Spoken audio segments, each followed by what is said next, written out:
les amis, c'est Mimi, j'espère que vous vous portez bien. Première vidéo pour cette année 2022. J'en profite pour vous souhaiter à tous et à toutes le meilleur, une bonne année, une bonne santé, plein de belles choses, plein de bonnes choses pour vous et que Dieu puisse vous faciliter vos épreuves difficiles et vous apporter de la lumière au bout de votre tunnel. Ça, c'est une chose. Alors, le titre de la vidéo est assez délicat, hein. Je ne suis qu'une hypocrite. Alors, bien évidemment, ce n'est pas moi qui le dis, mais c'est une abonnée. Voilà, enfin, je pense même pas qu'elle est abonnée, parce que voilà, quelqu'un qui s'abonne à vous, c'est qu'ils aiment ce que vous dites, et quand on vous aime, on ne peut pas vous traiter d'hypocrite. Bref, je voulais réagir par rapport à ça. Ce commentaire a été mis sous le post où je souhaitais justement une bonne année 2022. Voilà, suite aux polémiques avec Maître Gims, etc. Donc, voilà, c'est un lien. Apparemment, se souhaiter le bien, c'est grave. Alors, je vais vous lire le commentaire en question. Donc, sous ce post, Salem, pourquoi mes commentaires ont disparu? Premièrement, quelqu'un qui réagit. Hi hi hi hi hi, c'est la vérité qui déplaît. 3 petits points. Ok. Ensuite, encore quelqu'un qui réagit.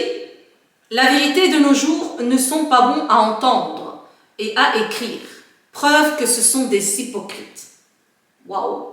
Eh ben, là, donc apparemment, hein, c'est interdit chez les musulmans de se souhaiter de bonnes fêtes, apparemment. Et donc, ces personnes qui réagissent comme ça sont des musulmanes, mais apparemment, c'est autorisé en islam de se traiter d'hypocrite. Bon, ça promet. Alors, il y a des commentaires qui ont disparu. Alors, soit c'est toi qui les as supprimés, hein, ma petite, soit c'est YouTube qui les a supprimés. Moi, je n'ai pas que ça à faire. Deuxièmement, je n'ai pas vu les commentaires, donc je ne sais pas trop de quoi il s'agit, mais en voyant mon post, je sais qu'on me reproche d'avoir souhaité bonne année. Alors, je vais vous apporter ici un petit peu mon témoignage. Avant toute chose, moi je tiens à préciser quelque chose de très important à mes yeux.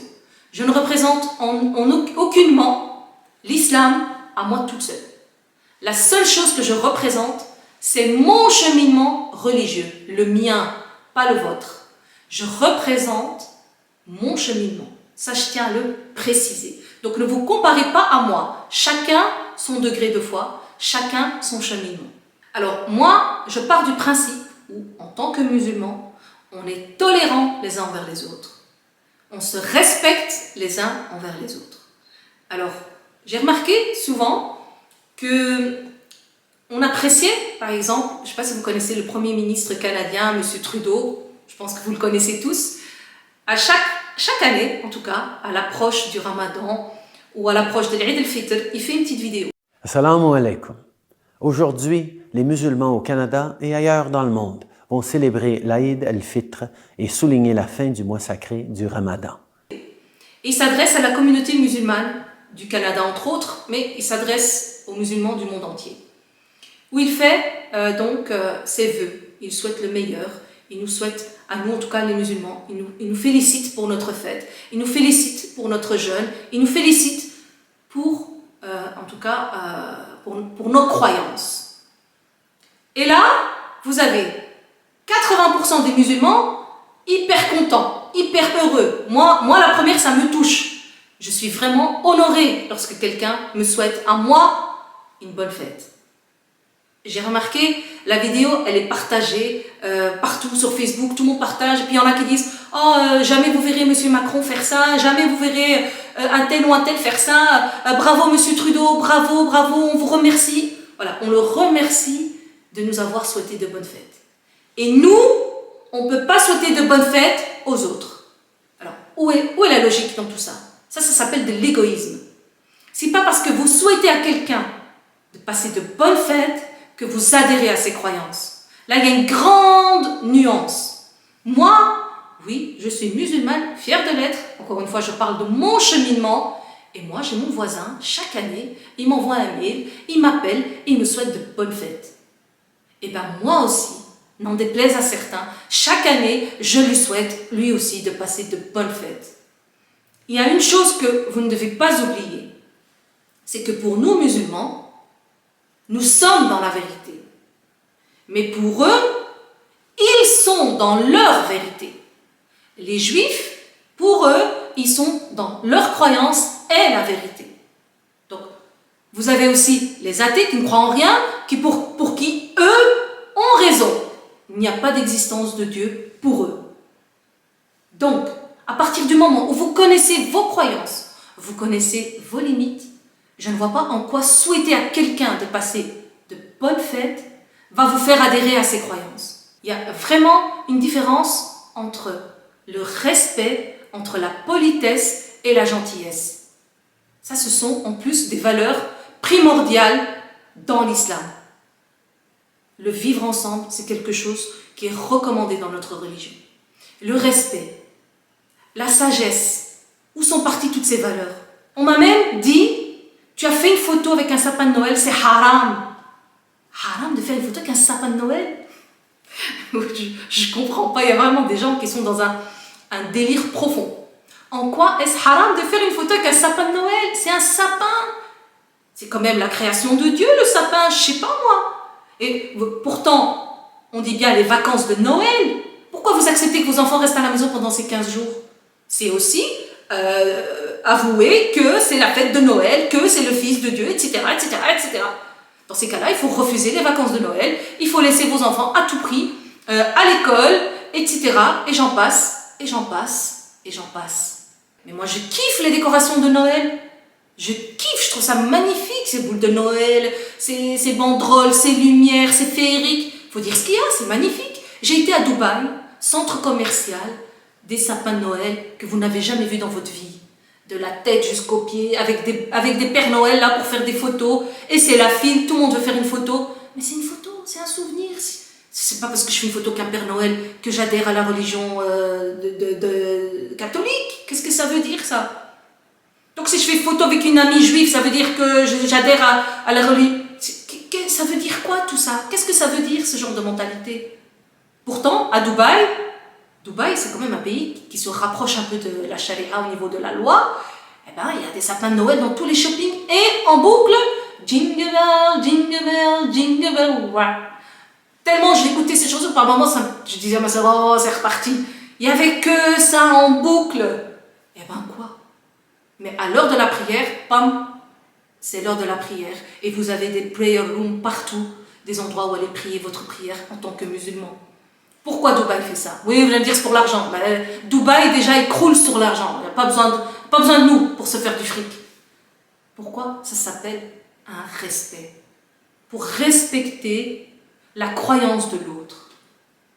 Tant qu'on n'arrivera pas à se respecter les uns les autres, on n'avancera pas. Moi, je vais sûrement en choquer plein aujourd'hui. Mes enfants vont à l'école catholique.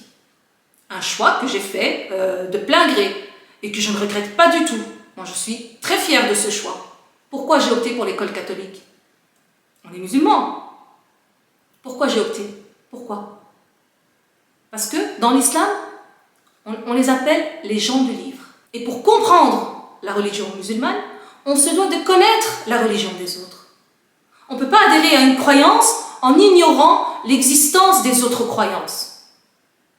Normalement, les autres croyances doivent renforcer votre propre croyance. Oui, ils apprennent la religion catholique. Et je leur dis de respecter ce qu'ils apprennent dans leurs livres. Mais je leur explique que chez nous, en tant que musulmans, pour nous, Jésus n'est pas le Fils de Dieu. Mais vous devez étudier et apprendre ce que l'école vous enseigne. Et moi, à la maison, je leur enseigne ma religion. Et ça s'appelle une double richesse, parce que tout ce que vous apprenez dans la vie va vous enrichir et va vous permettre d'avancer mieux et d'aller plus loin dans votre vie. Et surtout, vous ne serez pas ignorant, et ça c'est important, parce que voilà ce que l'ignorance fait. Voilà, on vous traite aujourd'hui d'hypocrite, mais vous vous rendez compte de l'impact des mots? Heureusement que moi je passe au-dessus de tout ça. Mais aujourd'hui, on vous traite d'hypocrite, demain, on vous traite de je ne sais plus quoi, etc., etc. Ça peut très mal finir. Vous êtes responsable de ce que vous écrivez. Et moi-même, j'ai été éduquée dans un cadre, et je me souviens, quand j'étais petite, où ma maman, elle allait à la librairie, elle achetait des cartes postales pour le Nouvel An, et on s'échangeait comme ça des vœux de bonne année, entre voisins, avec la famille qui habitait loin, et on envoyait des cartes. on signait, on mettait des petits cœurs, on collait des timbres. Ça se perd aujourd'hui, ces valeurs. Se souhaiter le bien, c'est devenu un crime. Limite, c'est devenu un crime. Mais comment voulez-vous qu'on puisse vivre ensemble? On est là à se plaindre. Moi, je vois les gens, ils se plaignent. Ils sont même rentrés dans une sorte de peur. Voilà, parce que certains médias veulent nous faire peur, nous faire comprendre qu'on n'a pas notre place ici, etc., etc. Mais comment voulez-vous qu'on puisse nous donner notre place si nous-mêmes, on ne fait pas notre place? On ne fait rien pour faire notre place. On accuse la société d'être raciste, etc., etc. Mais on est raciste entre nous. Regardez, on m'accuse d'hypocrite. C'est une musulmane, ça. C'est pas Jean-Claude, c'est pas Jean-Pierre. C'est une musulmane qui me traite d'hypocrite. On se bouffe entre nous. Comment voulez-vous qu'on puisse se faire accepter par les autres? On ne s'accepte pas nous-mêmes entre nous. Encore une fois, chacun son cheminement. On n'est pas là pour être en concurrence. Chacun sa croyance, chacun son degré de foi. Parfois, vous savez ce qu'on me dit? Que Dieu te guide. Genre, je suis égarée. Que Dieu te guide. Attention, pas que Dieu nous guide.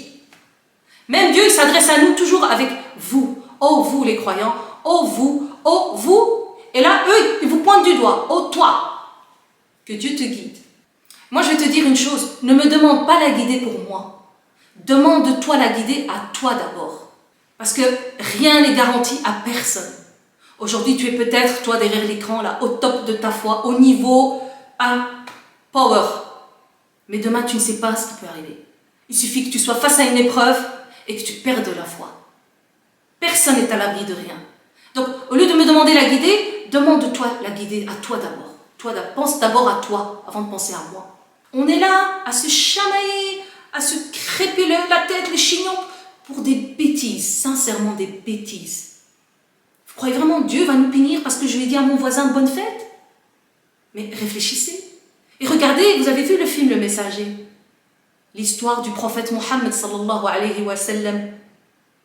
Lorsque le prophète a dit à ses compagnons, allez voir le roi d'Abyssinie, allez demander pour qu'on puisse exiler là-bas. Vous avez vu ce film? C'est quand même incroyable. Rien que cette scène, elle est magique, elle est magnifique. Alors que celui qui a été envoyé par les Quraysh, lui, tout de suite, il a pointé le roi d'Abyssinie en lui disant « Mais ils n'ont pas les mêmes croyances que toi. Pour eux, Dieu, Jésus n'est pas le fils de Dieu. » Tout de suite, il leur a pointé là où ça fait mal. Et là, les compagnons se sont exprimés en récitant les versets du Coran par rapport à notre prophète Isa, donc Jésus. Et c'est là que le roi d'Abyssinie a dit que entre vous et nous, entre nous quoi. Finalement, la différence entre nous et vous n'est pas plus large que cette ligne.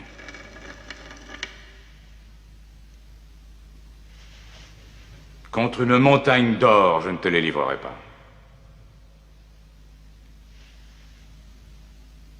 Vous pouvez vivre en Abyssinie en paix, aussi longtemps que vous le souhaiterez. Et puisse Dieu vous bénir tous pendant votre retour. Il n'y a pas grand-chose de différence. Contre une montagne d'or, je ne vous livrerai pas. Voilà la cause, une des causes parmi lesquelles Dieu a fait que l'islam puisse exister. Subhanallah. Et nous, aujourd'hui, on ne peut pas leur dire bonne fête. Non, c'est un crime. Mais souhaiter le bien à quelqu'un, ça ne veut pas forcément dire que vous adhérez à ce qu'il fait. En plus, le Coran nous le dit clairement. Lakum dinukum waliya dini. Vous avez votre religion et moi j'ai la mienne. Mais c'est pas pour autant qu'on ne peut pas vivre ensemble, qu'on ne peut pas se respecter, qu'on ne peut pas se souhaiter. Pourtant, moi en tout cas, je le fais et je continue à le faire. Ma maman m'a éduquée, m'a appris à le faire. Quand c'est la fête de l'Aïd, on prend un plateau, on prend des biscuits, on met un peu de tout. On fait une assiette pour le prof, on fait une assiette pour la directrice, on fait une assiette pour nos voisins. Ça s'appelle du partage. Moi, mon voisin, à sa fête catholique, à la fête de Noël catholique, qui n'est pas le 25 décembre. Ça, c'est même pas la fête de Noël, c'est juste une fête commerciale. Bref, il m'envoie un gâteau fait maison. Et je le remercie. On s'assied, on le mange. Et quoi? C'est quoi le problème? Alors si pour ça, aujourd'hui, je suis considérée comme une hypocrite, pour avoir souhaité le meilleur aux autres, alors oui, je suis une hypocrite. Oui, voilà, point à la ligne. Et alors, si je suis une hypocrite, perdez pas votre temps avec moi, que voulez-vous que je vous dise? Pourtant, oui, bonne année, on ne peut pas souhaiter la bonne année, on ne peut pas souhaiter ceci, mais la prime de fin d'année, ça, il n'y a personne qui dit non. Hein. La prime de fin d'année, c'est un cadeau de fin d'année, hein. C'est un cadeau d'année, c'est un cadeau. C'est pas un salaire, c'est un cadeau. Ça, il n'y a personne qui refuse la prime de fin d'année. Oui, mais non, cette année ne nous concerne pas, nous les musulmans, on suit le calendrier égyrien. Oui, on suit le calendrier égyrien par rapport à nos fêtes musulmanes. Mais par rapport à votre quotidien, vous suivez quel calendrier? Soyez honnête. Votre date de naissance, c'est quel calendrier? On est né quand même avec le calendrier grégorien. Enfin, moi, je suis née en 1980. La date de décès, on va mettre aussi l'année dans laquelle je serai décédée. Lorsque vous avez un rendez-vous chez le médecin, l'agenda, on regarde, on la vit cette année, quoi. On la vit tout au long de l'année, on la vit. On vit. Elle nous concerne cette année aussi. Mais c'est pas pour ça qu'on rejette notre religion. Pourquoi autant de... En fait, j'ai remarqué, c'est tout ou rien. Il n'y a pas de juste milieu. Il n'y a pas d'équilibre. C'est vraiment tout ou rien. À partir du moment où vous ne faites pas quelque chose comme quelqu'un, vous êtes un égaré. Ça, je l'ai lu, je l'ai relu. Moi, je suis une égarée. Que Dieu me guide, comme m'a dit une certaine personne. Que Dieu te guide, Mimi. Sincèrement. Quand est-ce qu'on va se réveiller? Quand est-ce qu'on va bouger? Quand est-ce qu'on va mettre en pratique les valeurs essentielles de notre religion? La bonne éducation, le bon comportement, la politesse, le respect, tout ce que l'islam nous recommande. Moi, je connais des gens dans mon entourage, ils n'ont même pas de respect pour leurs parents et ils vous regardent de haut en bas parce que vous n'avez pas mis le voile comme eux. Donc, voilà où on en est aujourd'hui. Ta pratique, ton niveau par rapport à Dieu, c'est entre toi et Dieu. C'est entre toi et Dieu. Par contre, ta relation avec ton prochain, tu auras des comptes à rendre. Tu te dois de respecter les autres. Moi, mes enfants, comme je vous l'ai dit, j'ai pris la décision de les mettre dans une école catholique. Oui, et quand ils doivent aller à l'église avec la classe, ils vont à l'église. Par contre, on demande aux professeurs, est-ce qu'ils peuvent s'abstenir de faire le signe de la croix? Et là, on parle encore de respect. Ils respectent nos convictions et ils n'obligent pas les enfants à le faire. Voilà, on doit vivre ensemble. C'est pas pour autant que mes enfants ne sont pas musulmans. Pourtant, ils sont dans une école catholique. Enfin, on vit quand même dans un pays laïque. Quelles sont les lois qu'on respecte? C'est quand même les lois du pays, qui sont parfois à l'encontre de ce que la religion dit. Mais on respecte.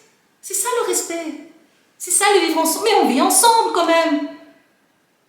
Si on ne peut pas vivre ensemble et se souhaiter le meilleur les uns les autres, on n'avancera jamais. On n'avancera jamais. Et il ne faudra pas se plaindre. Parce que déjà, les gens se plaignent.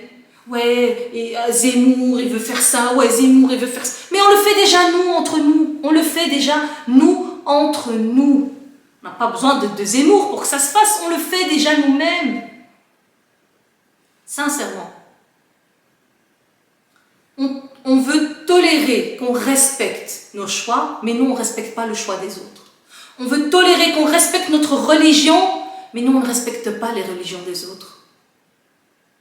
Comment ça se fait? Le respect, ce n'est pas que dans un sens. Le respect, ça va et ça vient.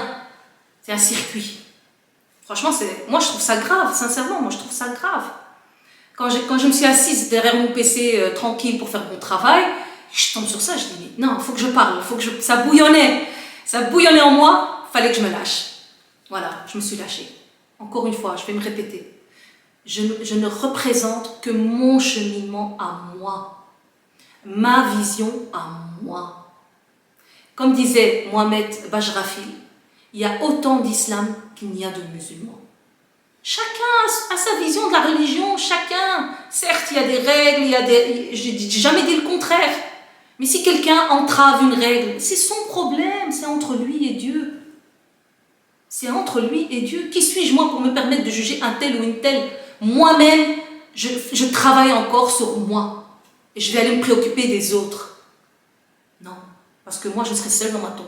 Je ne serai pas dans la tombe de l'autre. Moi, c'est ça qui m'importe. Croyez-moi, on n'avancera pas.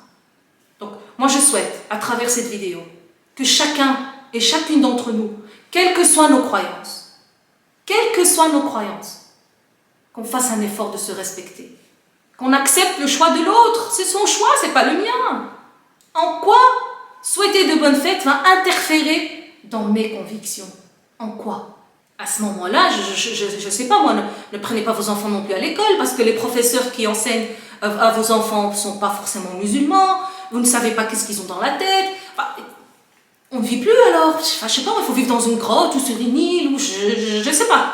Je vois pas, je trouve pas de solution et j'ai pas besoin de trouver une solution. La solution, elle est là, elle est devant nous. Vivons ensemble, respectons-nous les uns les autres, tout simplement. C'est vraiment simple. Et si tout le monde faisait ça à sa petite échelle, je crois qu'aujourd'hui, on trouverait plus sa place dans la société. Les amis, je vous laisse. Je sens qu'aujourd'hui, ça va chauffer dans les commentaires. Mais encore une fois, je vais me répéter peut-être une troisième ou une quatrième fois. Je ne représente que mon cheminement à moi. Ne vous comparez pas à mon cheminement. Votre cheminement est certes peut-être meilleur et je vous en félicite. Et j'espère que moi aussi, mon cheminement deviendra meilleur de par mes efforts. Ce sont mes efforts qui vont me faire progresser. Prenez soin de vous, que la paix soit sur vous. Et aussi, vous allez me dire, oui, mais pourquoi attendre ce jour-là pour se souhaiter le meilleur? Moi, je vous souhaite toujours le meilleur dans chaque vidéo et venez me voir en story sur Instagram. Je vous souhaite tout le temps le meilleur. Que la paix soit sur vous et prenez soin de vous. C'est déjà se souhaiter le meilleur, que ce soit au quotidien ou une fois par an. On va dire qu'une fois par an, c'est déjà mieux que rien. Voilà, pourquoi toujours chercher la misère dans tout? Bref, sur ce, je vous embrasse, je vous laisse et je vous dis à très bientôt pour les aventures de Dubaï. Les vidéos arrivent. Et je vous embrasse et je vous dis à très vite. Ciao!